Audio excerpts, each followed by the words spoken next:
Shalom y bienvenidos de vuelta a Israel con Aline, pero hoy no estamos en Israel. En este momento estoy en Brasil, en São Paulo, porque voy a conocer el Museo de Arqueología Bíblica, y quiero llevarlos a conocer los hallazgos arqueológicos más importantes y más impresionantes de este lugar. Y también después nos vamos a encontrar con el arqueólogo Rodrigo Silva, quien nos va a mostrar exclusivamente lo que realmente sucede aquí. En la parte que no está abierta al público, y entonces tendremos un acceso exclusivo para ver lo que está sucediendo allí. Entonces, si están preparados, vamos a empezar.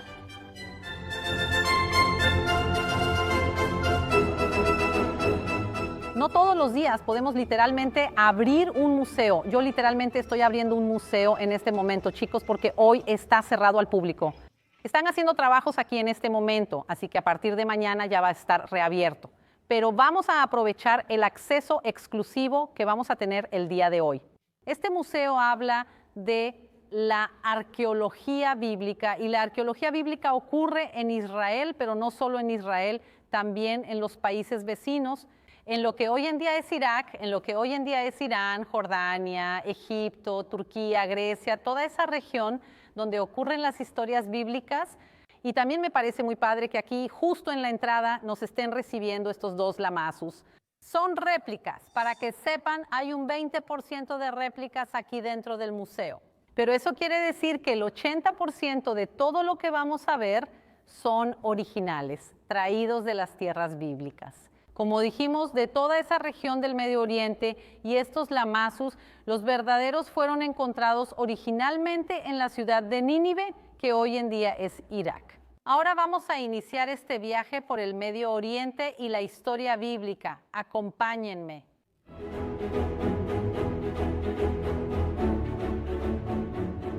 Aquí, chicos, lo primero que también vemos cuando entramos aquí son estos arqueólogos. Debemos recordar que la historia bíblica sucedió hace 2, 3, 4 o hasta 5,000 años. O sea, estamos hablando de una historia muy antigua, una historia que fue enterrada. En los últimos 150 años, esa historia empezó a revelarse literalmente. Los hallazgos están saliendo de la tierra y nos están contando una historia, nos están contando la historia bíblica. Y eso es importante por otra razón, porque muchas personas toman la Biblia y se preguntan si la Biblia es un libro de historia, o si es un libro que fue creado y escrito después, y que realmente no es una historia verdadera. Y la arqueología bíblica lo que ha hecho, especialmente en los últimos 50 años, es que la arqueología nos ha ayudado a comprobar la veracidad histórica de la Biblia.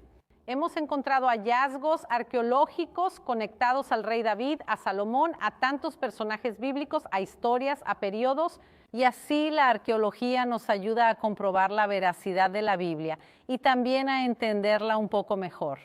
¿Cómo eran las piedras que David lanzó contra Goliat? ¿Cómo eran los palacios del rey David? ¿Cómo vivía la gente? ¿Qué comían? ¿Cómo se vestían? La arqueología nos ayuda a descubrir todo eso, y ahora lo haremos con el apoyo del personal del Museo de Arqueología Bíblica. Ahora estamos con Lucas, quien trabaja en el museo. Cuéntanos, ¿qué haces aquí? Claro, Aline, aquí trabajo en el área educativa. Toda la presentación del museo para adultos o niños es nuestra responsabilidad, y lograr que el museo sea más informal para quienes nos visitan. Entonces, chicos, realmente es ayudarnos a conectarnos con los objetos que están aquí, algunos detrás de los vidrios y también algunos que no están detrás del vidrio. El museo está ordenado cronológicamente, por eso lo más antiguo está aquí junto a nosotros. Y quería preguntar, ¿cuál es tu objeto, uno de tus objetos favoritos aquí en el museo? Claro, aquí hay un juguete de Mesopotamia de 2300 años antes de Cristo. Hace más de 4300 años. Exacto, está expuesto aquí en el museo. A ver, muéstrame dónde está. Creo que está aquí. Está en esta partecita de aquí. David te lo va a presentar a ti que estás viendo. Es este juguetito de aquí, Aline. Si se fijan bien, tiene 2 agujeritos en la zona del cuello. Era probablemente para pasar un cordón y jalarlo. También pueden ver el inicio de la rueda. No todas las ruedas aquí son originales. Este juguete es original de Mesopotamia y probablemente fue de un niño de hace 4000 años. Entonces creo que eso es increíble. Una de las cosas que tendemos a hacer es que cuando pensamos en las personas antiguas, a veces les quitamos la humanidad y creemos que vivían en otro mundo, distintos a nosotros, pero no es cierto. Entonces es impresionante pensar que hace 4,000 años, 4,300 años, había un niñito, tal vez de la edad de mi hijo, jalando esa vaquita de un lado a otro, en la casa, en su jardín. La arqueología nos ayuda a entender la humanidad, lo cual es muy padre. A veces ponemos a las personas de tiempos antiguos en una categoría diferente. Son del pasado, son diferentes a nosotros, pero en realidad no lo son. Los niños de antes jugaban igual que los de hoy. Las personas de esa época también eran vanidosas, por eso hay joyas en el museo. Las personas eran vanidosas, les gustaba adornarse, sentían celos, amaban, odiaban y jugaban. Entonces creo que eso nos muestra la humanidad de una pequeña niña que probablemente jamás vamos a descubrir. ¿Quién exactamente era la dueña de ese juguete? Pero creo que al mirar ya lo entendemos. Era una niña pequeña, de verdad, que probablemente vivía en un mundo con vaquitas alrededor y también quería jugar con ellas. Entonces, muy padre. Y ahora quiero preguntarte, ¿qué más hay de muy especial aquí en el museo? Claro, Aline, aquí tenemos un proyecto hecho desde casa, el ladrillo de Nabucodonosor. En un momento vamos a entender por qué tiene toda esa importancia aquí para el museo. Y no es por nada que está colocado en el punto central del museo. Vamos al centro del museo, chicos. Para quien no recuerda quién es Nabucodonosor, Nabucodonosor fue la persona terrible que destruyó Jerusalén e Israel. Entonces él era el líder babilónico y fue él quien destruyó Israel, destruyó el templo de Jerusalén. Y es impresionante porque es un nombre que conocíamos a través de la Biblia y que se encontró entonces, por lo visto, algo relacionado con él aquí. Exactamente. Entonces, quien nos esté visitando, Aline, puede notar que hubo una transición. Iniciamos en el periodo más antiguo y ahora estamos en el intermedio, en la época del hierro o cautiverio de Babilonia. Puedes notar al menos que aquí hay 3 líneas en la parte de enfrente. Esto está en cuneiforme acadio. Existió un diseñador brasileño en los años 70 y 80. Él estuvo trabajando en Irak durante algún tiempo y a punto de venir a Brasil, él se hizo amigo de un guardia y el guardia autorizó que él trajera este artefacto de Irak a Brasil.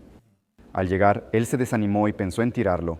Pero hubo un profesor llamado Paulo Barbosa que adquirió este fragmento de ladrillo como material didáctico. Entonces él enseñaba a los niños, ya fueran adolescentes o preadolescentes, en las aulas allá en Espíritu Santo con ese ladrillo, hablando sobre Daniel y Babilonia. Cuando el profesor Paulo se jubiló, vino aquí a los alrededores y dijo lo siguiente: Rodrigo, tú tienes la idea del museo y yo la de una piedra, así que le donó ese artefacto al profesor Rodrigo Silva. El profesor Rodrigo tradujo y colocamos aquí las 3 líneas. La traducción es: soy Nabucodonosor, proveedor de la Gran Babilonia y del templo de Eságuela de Ésida, hijo primogénito de Nabopolassar, rey de Babilonia. ¡Wow! O sea, lo que estamos escuchando aquí es una piedra del propio Nabucodonosor hablando sobre sí mismo. Y sabemos que eso es algo que realmente sucedía. Los reyes de la antigüedad no eran nada modestos, no se puede decir. Luego, cuando escribían textos sobre sí mismos, siempre usaban grandes superlativos, ponían todos sus títulos y muchas veces también las conexiones que tenían con los dioses. En el mundo de Nabucodonosor, en la antigüedad, eran politeístas. Muchas veces ellos creían que los reyes, los emperadores, los faraones eran descendientes de los propios dioses. Entonces ahí él también pone todos los superlativos que tiene de sí mismo y además que también tiene los templos.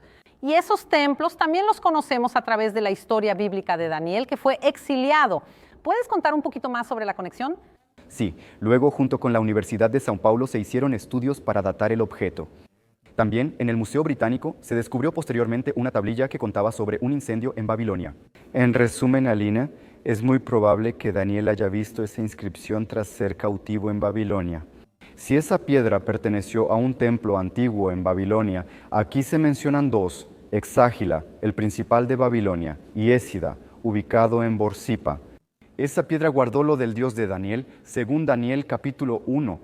Después de todo, Nabucodonosor entra en Jerusalén, toma los demás objetos de las cosas del Dios de Daniel y los lleva a Babilonia y los coloca en el templo de su Dios. Si esta piedra, Alin, fue parte de un antiguo templo en Babilonia y guardó objetos del Dios de Daniel, hay mucha ironía aquí. Antes guardaba objetos del Dios de Daniel, ahora está en un museo que honra su fe. También creo que es impresionante cómo las cosas dan vueltas. Los utensilios del templo fueron a Babilonia. La persona que destruyó el templo de Jerusalén probablemente escribió esa inscripción sobre sus acciones.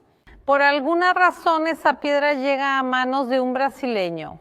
Es traída hasta aquí y llega a manos de una de las pocas personas en Brasil que entienden lo que está escrito aquí. Quiero decir, Rodrigo Silva es una de las pocas personas que realmente tendría la capacidad de traducir este texto. Entonces, vemos cómo las cosas van encajando perfectamente para llegar hasta aquí. Y por eso realmente esta piedra está aquí, en el centro del museo. Creo que tiene bien merecido su lugar. También veo cosas conocidas aquí alrededor.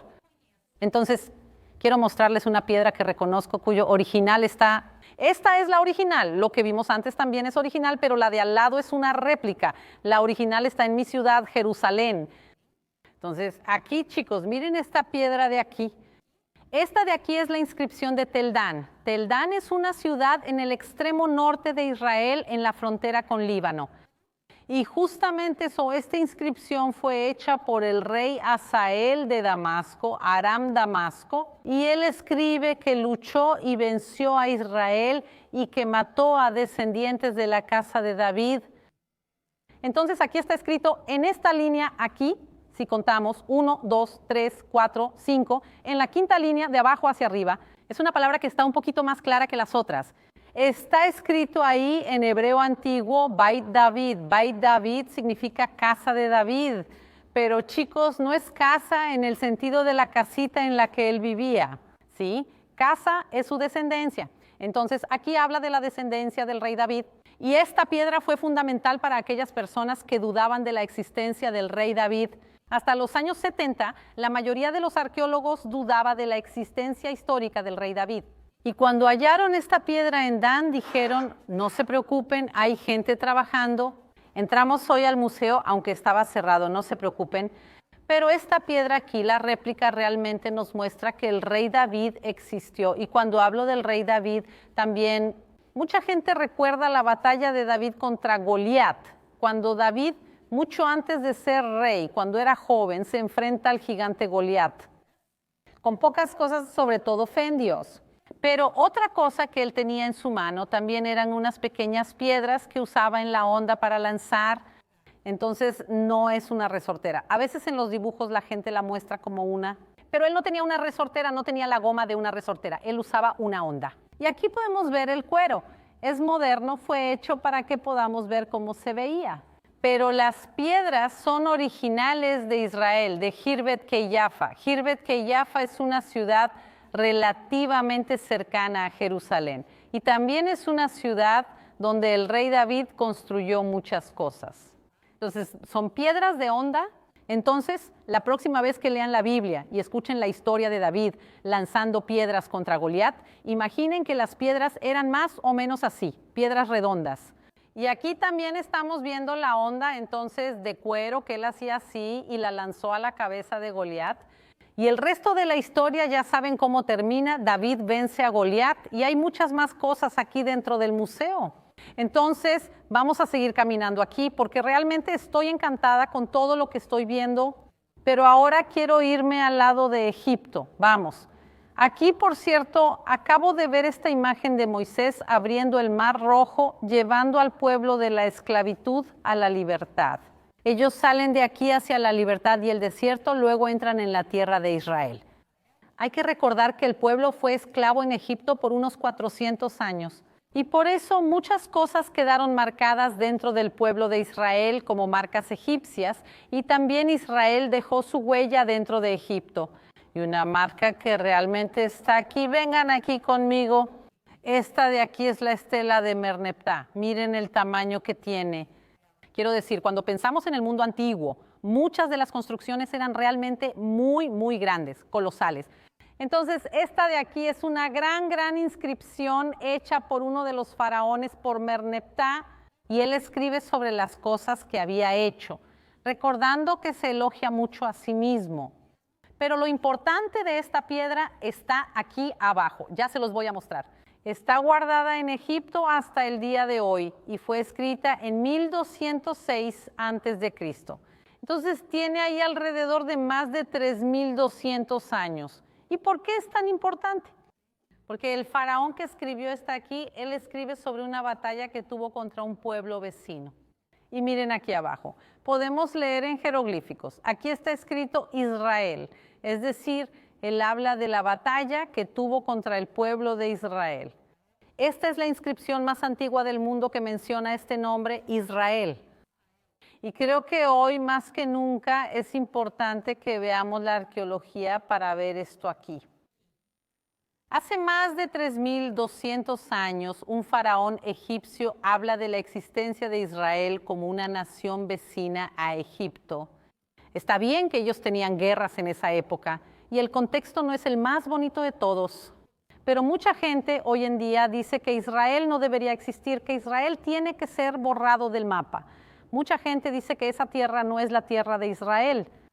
Entonces, yo creo que es la arqueología la que nos muestra que podemos ver Beit David, la casa de David, podemos ver el nombre Israel. Vemos todo esto aquí y vemos lo importante que es la arqueología para mostrarnos la historia. ¿Y la historia? Y el hecho es que Israel existía desde los tiempos bíblicos e Israel sigue existiendo hasta hoy y también va a seguir existiendo. Ahora, cuando hablo con ustedes, estoy en Brasil. Pero Israel sigue viviendo lamentablemente en guerra, en conflicto. Israel sigue siendo atacado e Israel se está defendiendo. Pero es importante recordar que esto sucedió en el pasado, pero que Israel seguirá existiendo en el futuro también. Entonces, cuando alguien diga que Israel no existe, que Israel fue creado en 1948, díganles que hagan la tarea, que busquen en internet la estela de Merneptah. O que también pueden venir aquí personalmente al Museo de Arqueología Bíblica y ver con sus propios ojos la inscripción de Israel proveniente del faraón de Egipto. Estoy realmente impresionada con todo lo que estoy viendo aquí, pero ahora quien ha llegado para honrarnos es el arqueólogo Rodrigo Silva. Exactamente, sé que ya hiciste el recorrido aquí. Shalom está al final casi del recorrido, pero Shalom, amigos, me da mucho gusto recibirte aquí. Sé que ya has sido bien asesorada, pero llegué en este momento, Aline, porque quiero mostrarte a ti y a todos los que te siguen en las redes sociales lo que normalmente no mostramos. Los bastidores del museo, ¿está bien? Acceso exclusivo en Israel con Aline. Acceso exclusivo. Solo aquí, en Israel con Aline, encontrarás esto. Ya pedí autorización de imagen al personal. ¿Les molesta ser grabados? Ellos trabajan con nosotros. ¿Saben por qué es bueno que vean esto? Para que se den cuenta de lo trabajoso que es el mantenimiento de un museo. Es muy costoso, requiere mucho trabajo y hay muchos detalles. Son muchos especialistas, Aline. Ahora, por ejemplo, están cambiando todos los vidrios aquí para poner vidrios antirreflejo, para que alguien pueda tomar fotos con flash sin dañar las piezas. Y para hacer ese trabajo, todas las piezas tienen que ser retiradas por Adriana, nuestra museóloga que ya conociste, y con mucho cuidado ser almacenadas ahí. El trabajo debe hacerse el día que el museo está cerrado para reabrir. Aquí recibimos en promedio 10,000 visitantes al mes. Entonces tiene que ser así, corriendo contra el tiempo. Y aquí ya diste un paseo, viste cómo están colocadas las piezas. Ahora, Aline, quiero llevarte...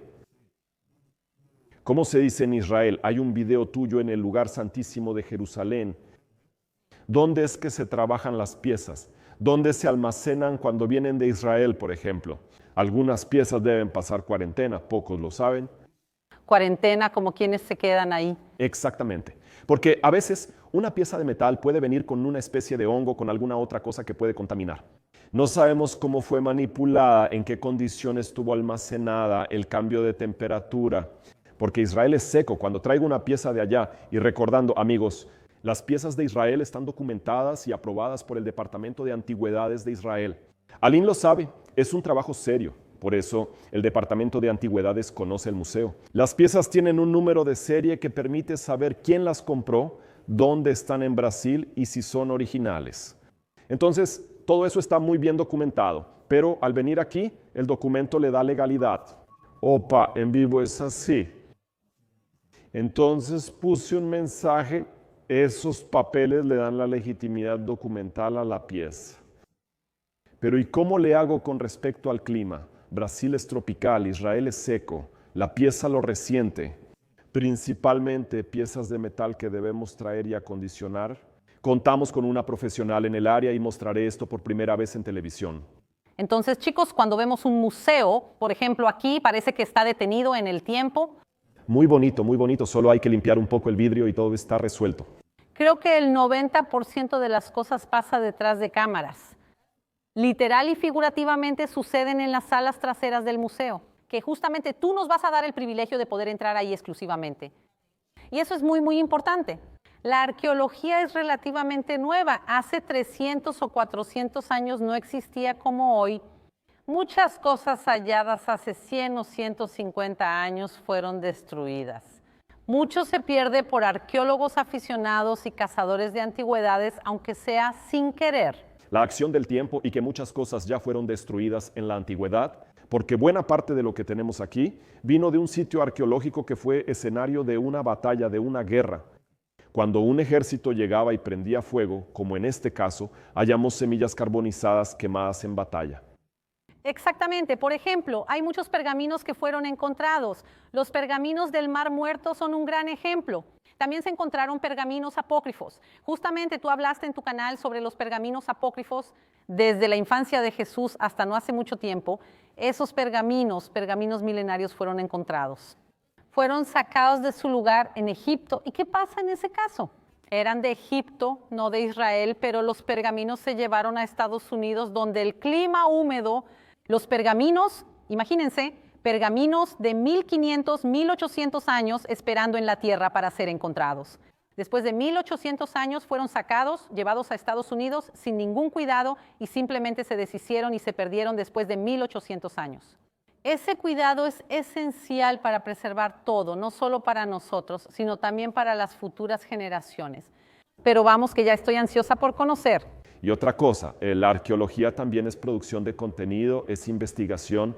Entonces, eso también se convierte en artículos científicos que publicamos, material para el aula, comprensión, porque el pasado bíblico es un rompecabezas de más de 1000 piezas, de las cuales la mayoría se ha perdido.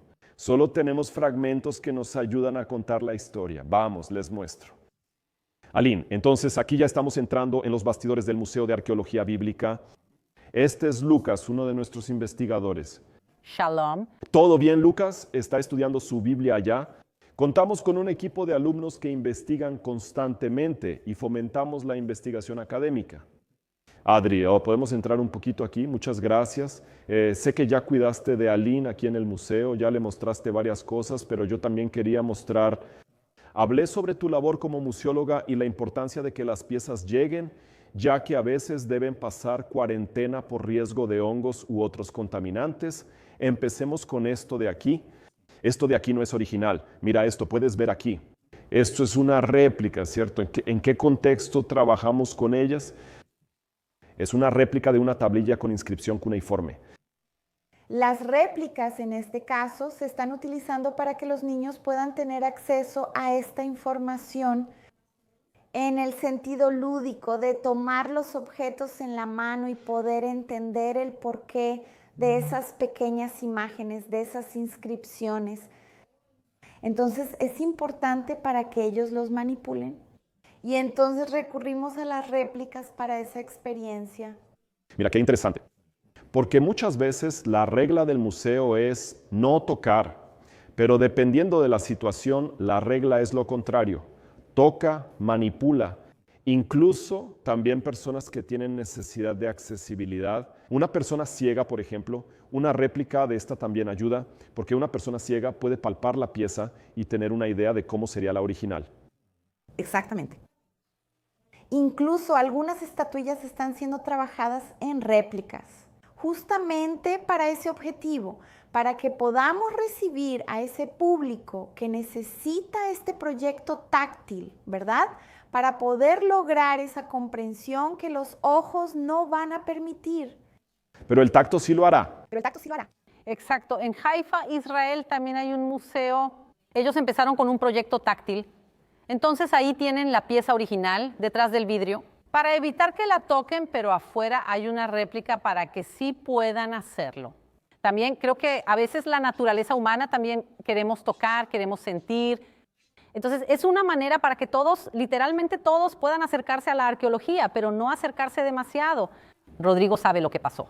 Es verdad, en el museo. Cuéntales lo que pasó ahí. fue una historia trágica, pero con un final feliz.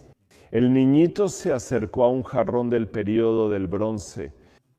Aquí tenemos un jarrón muy antiguo del período del bronce, de este tamaño.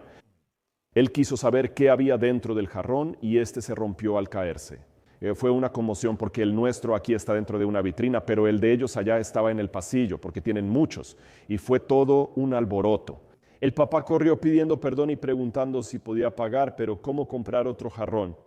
Fechado en 3000 años antes de Cristo aproximadamente, pero el museo tuvo una gran sabiduría para lidiar con la desgracia, porque llamaron a la museóloga junto con la restauradora y llamaron al niño otra vez para enseñarle cómo se restaura un jarrón.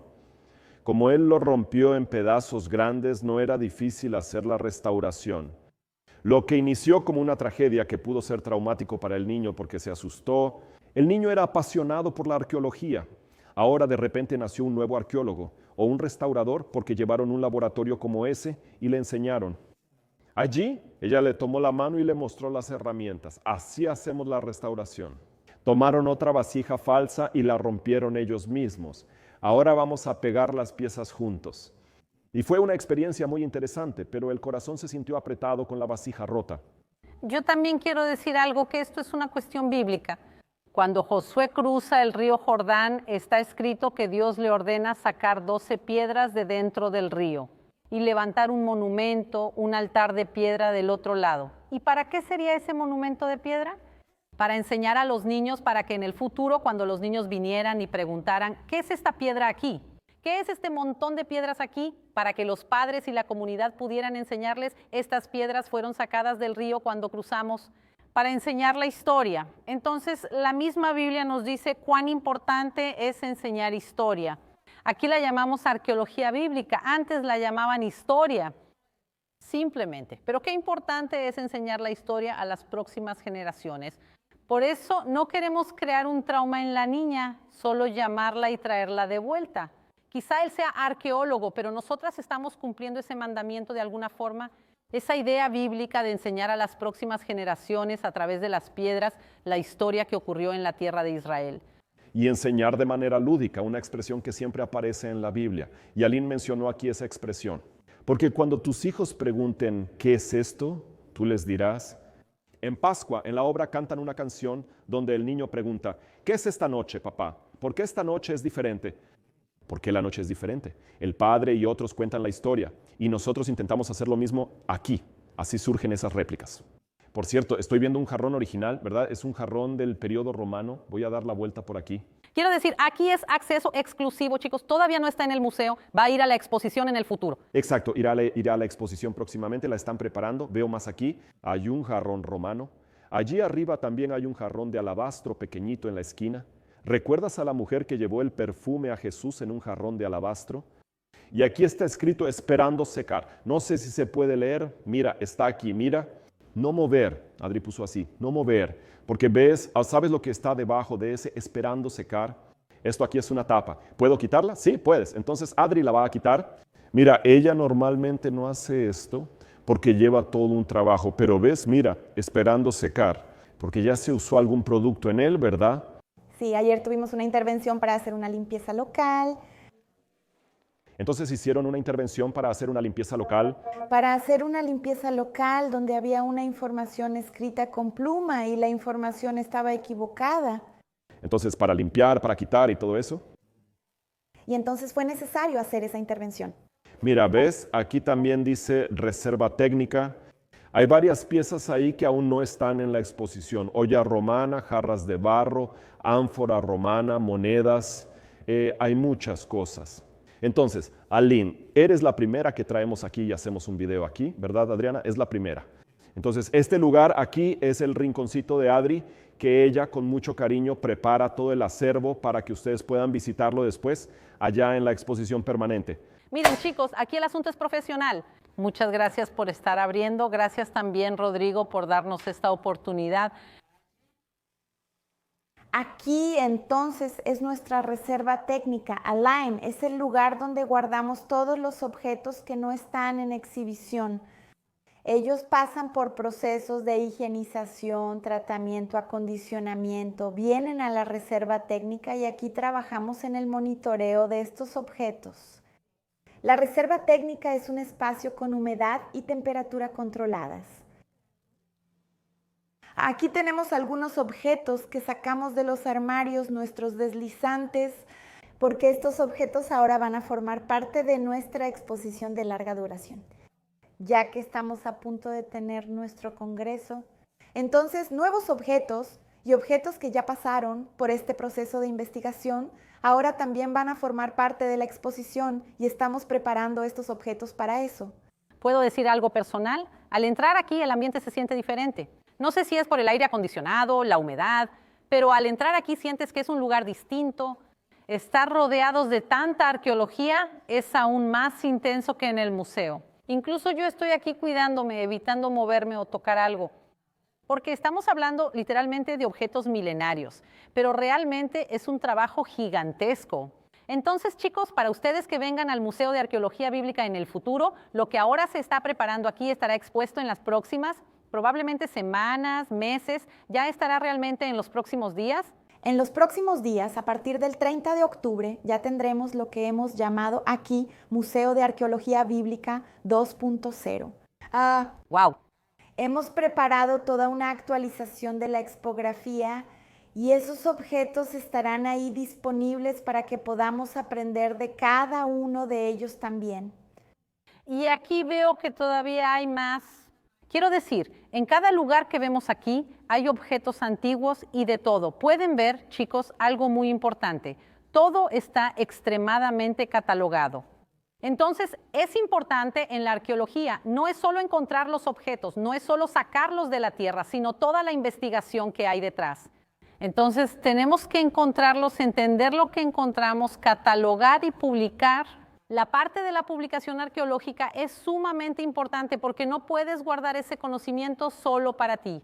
Para el arqueólogo, el descubridor, la facultad y la universidad que investiga, quiero decir, el objetivo es compartir para armar ese rompecabezas, porque a veces lo que se encuentra en excavaciones arqueológicas en Jerusalén completa las excavaciones, por ejemplo, de Laquis. Entonces, si encuentran excavaciones arqueológicas, parte del asedio asirio a otra ciudad en Judea, pero ese asedio también muestra cómo fue el asedio de Jerusalén. Entonces, es tomar cada pedazo de cerámica y armar el rompecabezas.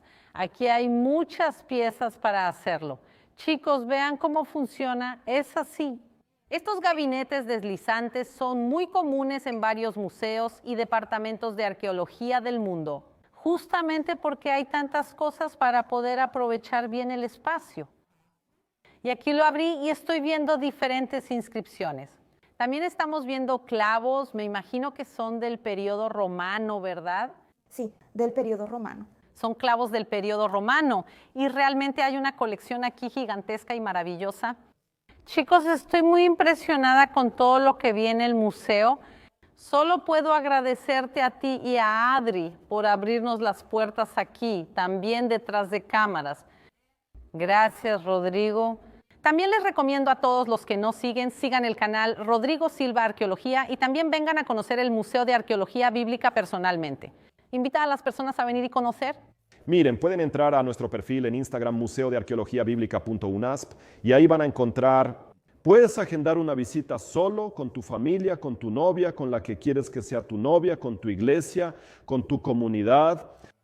Hay visitas guiadas con grupos y el museo funciona aquí. Vas a tener todos los horarios y serás muy bienvenido. Y no solo eso. Síguenos en redes sociales y al perfil del Museo de Arqueología Bíblica lo pondremos en la leyenda aquí para ti. Y además de seguir a Rodrigo Silva Arqueología, no dejes de seguir también a Israel con Aline. Y muchas gracias, nos son muy bienvenidos. Entonces, un beso para todos y nos vemos la próxima semana. Shalom. Adiós.